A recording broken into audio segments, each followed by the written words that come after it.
So now we should fully understand exactly who and what Pan is. It's an energy. It's a pandemonium type state that humanity is in, all right? And it's a patriarchal deity that originated in Rome or Greece, all right? So we understand that we are still under this Roman power today through the Vatican, all right? You're still in Rome. You're still under Pan energy right now. Nothing changes in this world. It's just recreated and given different names. So the god Pan would have a different name the further back you go into Greece.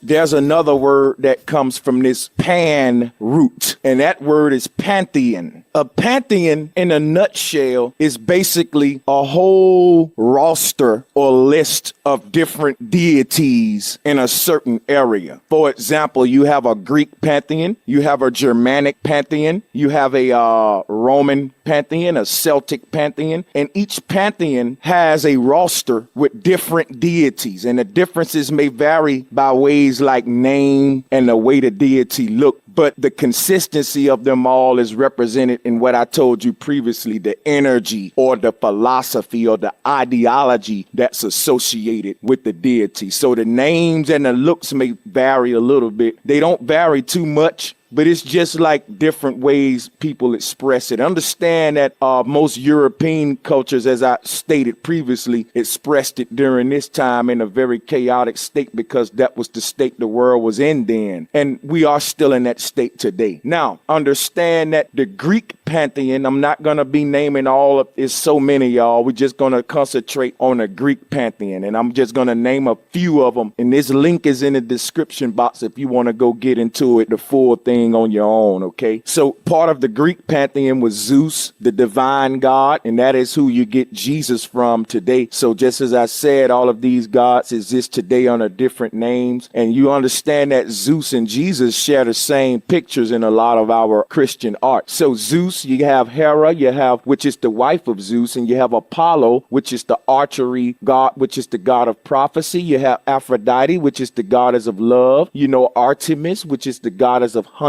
and protection. So understand that I can keep going on with these deities, like Erato is the muse of love and poetry. Eros is the god of love, where you get the word erotic from. All of our words are associated with energy. So, for example, if I say that was a very erotic experience, the person know exactly what I'm talking about. They don't even have to have the full definition according to Webster as what the word erotic mean. But when you hear the word erotic, you automatically feel a certain way. As I talk now, when I say erotic, you get a certain feeling, okay? So understand that words are simply embodiments of energy. All right. The root word of erotic goes back to the god or the energy Eros. So this all just giving y'all an example of how these deities play out in our reality. They are energies. So we are still under the Greek or the Roman pantheon, and we are still being ruled today the god Pan, aka the Baphomet, aka the devil. Now, this is important because when you're under Pan energy or your society is in a state of pandemonium, that's important to understand that when you're in this state, you can't evolve spiritually, all right? That your spiritual growth is on pause as long as you're in this state. And when you say the word pause, it means stop. And the root word of pause is again, P-A, pa, just like Pan, which goes back to this patriarch mindset that we're under. So you don't want to be paused right now, people. If you're under Pan energy, your spirituality is paused right now. And when you flip the word Pan around, you get the word nap.